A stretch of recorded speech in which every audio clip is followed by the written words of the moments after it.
Hello दोस्तों, नमस्कार। SM के चैनल में मैं आप सब लोगों का दिल से बहुत बहुत स्वागत करता हूं। चलिए दोस्तों, बहुत सारी चीज़ों को कवर करना है। स्टार्ट करते हैं सबसे पहले स्विगी के साथ। यस, स्विगी ने इस वक्त के जो नंबर दिखाया है काफ़ी बढ़िया नंबर दिखाया है। आपको पता ही है कि स्विगी का हमेशा टॉप लाइन चेक किया जाता है, रेवेन्यू चेक किया जाता है, क्योंकि ये कंपनियाँ फिलहाल तो ज़्यादा मार्केट को कैप्चर करने पर लगी हुई है। आप देख सकते हो 4961 करोड़ की कमाई जो थी वो यहाँ पे हमें 6,812 करोड़ तक चली गई, जो कि 3 महीने पहले 6,383 करोड़ के आसपास थी। पॉइंट यही है कि ईयरली क्वार्टरली कमाई हमें बढ़ती हुई देखने को मिली है। प्रॉफिट तो है नहीं, आपको पता ही है, लगातार कैश बर्न कर रहे हैं। प्रॉफिट नहीं रहेगा तो टैक्स की दर से रहेगा, सब कुछ ही जीरो है। एंड लॉस भी हम लोगों को कम होते हुए देखने को मिला है। पहले तो 4 डिजिट में लॉस चलता था, 1100-1200 करोड़, फिर 800 करोड़ हुआ, एंड अब राइट नाउ 791 करोड़। तो कोशिशें चल रही है कंपनी की लगातार और ज़्यादा अपने लॉस को कम करके, आपको पता है, फिर वो ब्रेक इवन पे आएंगे, फिर प्रॉफिट स्टार्ट होगा, जैसे हम लोगों ने जोमेटो में भी देखा था। एंड खास करके स्विगी का जो क्विक कॉमर्स वाला प्लेटफॉर्म है जिसको हम बोलते हैं इंस्टामार्ट, तो वहाँ पे भी अगर जीओवी की अगर बात करें तो 40% ग्रोथ हम लोग को फिलहाल तो देखने को मिली है। ओवरऑल हम कह सकते हैं काफ़ी डिसेंट परफॉर्मेंस स्विगी ने यहाँ पे दिखाया है। देन अगर बात करेंगे दोस्तों तो रेलवे वाली कंपनी रेलटेल। रेलटेल के नंबर्स हमें देखने को यहाँ पे मिल चुके हैं। सीक्वेंस तो 636 का ही है, जैसे हम स्टडी करते हैं वैसे ही। अगेन यहाँ पे अगर हम चीज़ों को चेक करेंगे तो ईयरली थोड़ा सा बेटर परफॉर्मेंस यहाँ पे मिल जाता है, फिर भी क्वार्टरली सब कुछ कवर ही कर लेंगे। तो आप देख सकते हो 90,000 का रेंज था, यहाँ पे तो 1.5 लाख के ऊपर का रेंज देखने को मिलता था, और उसके पहले 75,000।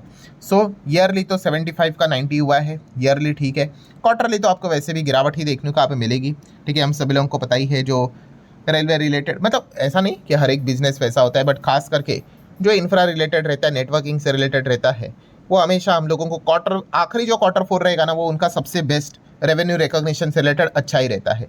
उसको अगर आप Q1 से कंपेयर करोगे तो हमेशा वो आपको डाउन ही नजर आएगा। एनीवेज, प्रॉफिट की अगर हम लोग यहाँ पे बात कर ले तो डायरेक्टली प्रॉफिट आप देख सकते हो 6,500 का प्रॉफिट नज़र यहाँ पे आएगा, जो कि 3 महीने पहले तो 14,000 के ऊपर था।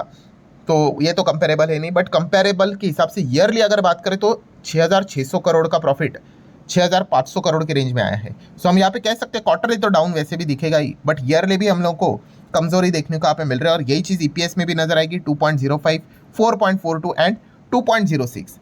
क्वार्टरली तो डाउन रहेगा, बट ईयरली भी लिटिल बिट हम लोगों को कमजोरी नजर रेलटेल के नंबर्स में देखने को यहाँ पे मिल रही है। एंड यहाँ पे हम कह भी सकते हैं कंपनी का जो प्रॉफिट है 65-66 करोड़ के आसपास था, अनुमान 70 के प्लस का प्रॉफिट का अनुमान था। तो ये भी हमें चीज़ें मिस होते हुए देखने को मिली है। देन अगर बात करें दोस्तों तो वेदांता, अब वेदांता में भी अलग अलग कंपनियां हो चुकी है। वेदांता पेरेंट कंपनी तो नंबर दिखाए हैं, उसके पहले वेदांता एल्यूमिनियम के भी नंबर्स हम लोग को देखने को मिले हैं। 8 रुपये का डिविडेंड दिया है। एंड रेवेन्यू की बात करें वेदांता एल्यूमिनियम की मैं बात कर रहा हूँ, 46% बढ़ा है। वहीं पे जो प्रॉफिट है वो 216% बढ़ते हुए देखने को यहाँ पे मिल रहा है, 5,629 करोड़ के आसपास। देन आ जाते हैं इंपॉर्टेंट चीज वेदांता, जो कि इनके एक्चुअल में पेरेंट कंपनी है। वहाँ के नंबर्स कैसे रहे तो आप देख सकते हो, 15,000 करोड़ का रेंज, 24,600 करोड़ का रेंज, जो कि अभी इस जून में 24,205 करोड़ तक देखने को मिला है। तो ईयरली तो जंप है, बट क्वार्टरली 600 के बदले 200 का परफॉर्मेंस हमें देखने को मिल रहा है। थोड़ा सा डाउनफॉल नजर यहाँ पे आ रहा है। वहीं पे प्रॉफिटेबिलिटी की अगर हम बात कर लें, 4,457 करोड़ का प्रॉफिट है। 3 महीने पहले 9,352 करोड़ था, जो कि इस वक्त 7,918 करोड़ देखने को यहाँ पे मिला है। इसमें डिसकंटिन्यूइंग ऑपरेशन भी है, ठीक है, ये भी नोट कर लेना। मतलब ईयरली ठीक है, क्वार्टरली अगेन डाउनफॉल देखने को मिल रहा है। ईपीएस भी आपको नजर आएगा, 8 का ईपीएस, 17 का ईपीएस, 14 का जो यहाँ पे बन चुका है। ईयरली जंप है, क्वार्टरली यहाँ पे डाउन है। ये डिसकंटिन्यूइंग वाली चीज़ें यहाँ पे पकड़ी हुई, क्योंकि इसके अंदर आपको पता है बहुत सारे और भी एडजस्टमेंट रहते हैं। एस्टिमेट के हिसाब से अगर देखा गया, फिर भी हम यहाँ पे कह सकते हैं कि अनुमान था ही थोड़ा सा कमजोरी आएगा, फिर भी हम कह सकते हैं कंपनी ने अनुमान के हिसाब से थोड़ा बेटर ही परफॉर्मेंस यहाँ पे दिखाया है। तो इसलिए ये चीज़ें हम लोग को फिलहाल तो बीट होते हुए देखने को यहाँ पे मिल रही है। देन अगर हम लोग यहाँ पे बात कर ले Bajaj finance, yes, Bajaj finance NBFC आप सभी लोगों को पता है नंबर 1 कंपनी।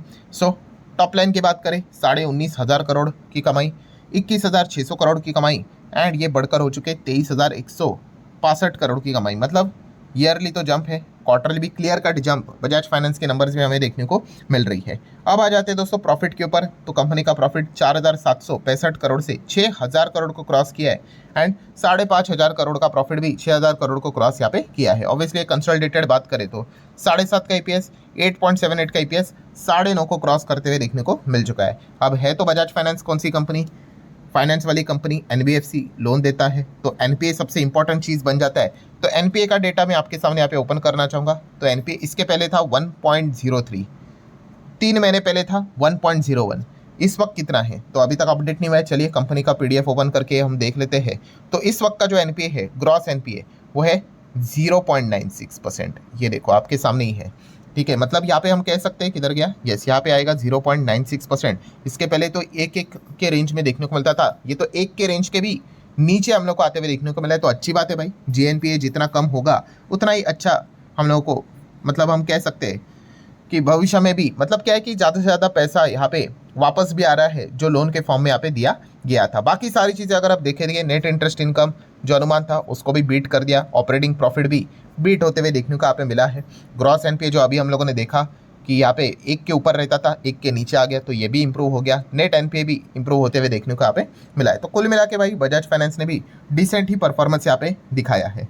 देन अगर हम बात करें दोस्तों तो आईआरएफसी, यस रेलवे की कंपनी, आप सभी लोगों को यहाँ पे पता ही है, एक ज़माने में कंपनियाँ 10-20 रुपये के आसपास हम लोग को देखने को यहाँ पे मिलती थी। एनीवेज तो आईआरएफसी के नंबर पढ़ना तो भाई सबसे बच्चों वाला खेल रहता है, बिकॉज कोई एनपीए नहीं, कोई प्रोविजनिंग नहीं, ठीक है, सब कुछ सरकार बैक एकदम। तो आप यहाँ पे देख सकते हो 6,915 करोड़ की कमाई, 7,336 करोड़ की कमाई, जो कि इस जून क्वार्टर में 8,261 करोड़ तक जाते हुए देखने को मिली है। मतलब ईयरली जंप है, क्वार्टरली भी जंप है। सब कुछ एडजस्टमेंट के बाद फाइनल प्रॉफिट आपको मिलेगा, कोई टैक्स बिक्स तो यहाँ पे कुछ भी नहीं। तो आप यहाँ पे देख सकते हो 1746 करोड़ का प्रॉफिट हम लोग को देखने को यहाँ पे मिल रहा है, जो कि इस वक्त बढ़कर 1927 करोड़ हुआ है। और 3 महीने पहले भी जो Q4 रहता है यहाँ पे भी 1600 करोड़ का प्रॉफिट हुआ करता था, मतलब उस रेंज में ये भी 1900 करोड़ हुआ है। सो ईपीएस भी हम देख सकते हैं 1.34, 1.29 से बढ़कर 1.47 हुआ है। मतलब क्वार्टरली ईयरली अगर हम बात कर ले तो आईआरएफसी के भी नंबर में हम लोग को क्लियर कट जंप देखने को यहाँ पे मिल रही है। हाँ, आईआरएफसी की बात कर ले, नंबर्स के एस्टिमेशंस बाजार में यूजुअली अवेलेबल यहाँ पे नहीं रहते हैं, ठीक है, बहुत ढूंढने की भी कोशिश की, वैसे भी यहाँ पे मिले नहीं, ठीक है। तो ओवरऑल हम यहाँ पे कह सकते हैं कागजी जो परफॉर्मेंस यहाँ पे रहा है वो तो हम लोग को डिसेंट देखने को यहाँ पे मिला है। देन स्विगी के तो नंबर्स को तो हम लोगों ने कवर कर लिया, आगे यहाँ पे बढ़ लेते हैं। अच्छा, वारी की अगर हम लोग यहाँ पे बात कर लें तो वारी एनर्जीज, आप सभी लोगों को पता होगा कल के दिन कंपनी ने नंबर्स भी यहाँ पे दिखाए थे। इंपॉर्टेंट चीज़ थी भाई कि बाजार का रिएक्शन यहाँ पे क्या रहेगा। सो रिएक्शन तो हम यहाँ पे देख सकते हैं, 4% की गिरावट आज के दिन हम लोग को देखने को यहाँ पे मिली है। सो जैसे मैंने आप लोगों को बताया कि नंबर्स जब भी हम पढ़ते हैं सबसे इंपॉर्टेंट चीज़ क्या होती है, कितने भी टिक मार्क लग जाए, यस लास्ट वाला मार्केट का रिएक्शन, ये सबसे इंपॉर्टेंट चीज़ होती है, ठीक है। सो मार्केट के रिएक्शन आपके सामने है जो कि आप नोट करके चल सकते हैं। देन एमटार टेक्नोलॉजीज़ की अगर बात कर ले, सो आप सभी लोगों को यहाँ पे पता ही है एमटार टेक में लगातार हमें क्या देखने को मिल रहा था, लोअर सर्किट लगातार। कल भी मैंने कवर किया था, आपको पता ही होगा, लोअर सर्किट ही चल रहा था 5% का। बट यस्टरडे हम लोगों ने देखा था एमटार टेक के नंबर आए थे, नंबर्स में मतलब कोई शक की गुंजाइश ही नहीं, अफलातून कमाल के नंबर्स देखने को यहाँ पे मिले थे। बट अगेन सेम वही चीज़ कि मार्केट का रिएक्शन, मार्केट अल्टीमेटली सुप्रीम रहता है। एंड यहाँ पे हम कह सकते हैं जो लगातार लोअर सर्किट का सीजन चल रहा था एमटार टेक का, वो अच्छे नंबर के चलते ही अब ये अपर सर्किट में चीज़ें हम लोगों को जाते हुए देखने को यहाँ पे मिली है।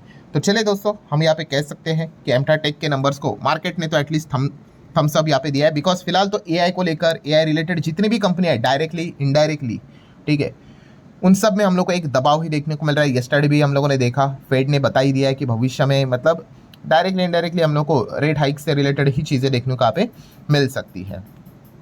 सो उसके बावजूद हम यहाँ पे कह सकते हैं कि मतलब क्या इनके नंबर्स आए थे, रीज़न मिल गया, इसीलिए तो यहाँ पे बाइंग देखने को यहाँ पे मिल गई। अगर रीज़न नहीं होता तो बाकी के जो कंपनी जैसे कि HFCL की अगर बात कर ले तो आज के दिन भी भाई ये 4.5-5% के आसपास हम लोग को गिरते हुए देखने को यहाँ पे मिल रहा था। तो ये तो चीज़ें बाजार में यहाँ पे चलती रहती है। देन अगर हम लोग यहाँ पे बात करेंगे KPIT technologies, yes KPIT tech के नंबर्स हम लोग को देखने को मिले थे। वैसे तो मैनेजमेंट ने पहले ही बता के रखा हुआ था कि इतना कुछ खास परफॉर्मेंस यहाँ पे नहीं रहेगा, जो भी चीज़ें बेटर होंगी वो बाद वाले जो क्वार्टर रहेंगे तभी हमें देखने को यहाँ पे मिलेगी। उसके बीच में कंपनी के नंबर आए थे एंड उसमें थोड़ा सा हम लोग को जोश देखने को यहाँ पे मिला था, बट वो जोश ज़्यादा टिका नहीं, ठीक है। और आज के दिन तो यहाँ पे वापस ये धाराशाही होते हुए देखने को मिल गया, 7.5% से ज़्यादा KPIT टेक हम लोग को टूटते हुए देखने को यहाँ पे मिल चुका है। सो कंपनी ने इसके पहले भी मैनेजमेंट ने ये बात यहाँ पे बताई दी थी कि मतलब काफ़ी समय लगने वाला है, अगला साल का भी क्वार्टर यहाँ पे आ सकता है रिकवरी करने के लिए। सो इतना ज़्यादा डैमेज फिलहाल तो इन कंपनीज के बिजनेस में हम लोग को होते हुए देखने को यहाँ पे मिला है। सो ठीक है दोस्तों, इन कंपनीज के नंबर्स के ऊपर मतलब नंबर्स तो यहाँ पे कल ही हुए थे, बट फिर भी जो रिएक्शंस यहाँ पे रहते हैं उनके ऊपर ज़्यादा यहाँ पे फोकस था, तो ये सारी चीज़ों को कवर कर लिया है। वीडियो हेल्पफुल लगा होगा, चाहो तो लाइक एंड शेयर कर सकते हो। मिलते हैं अगले वीडियो में, तब तक के लिए बाय बाय।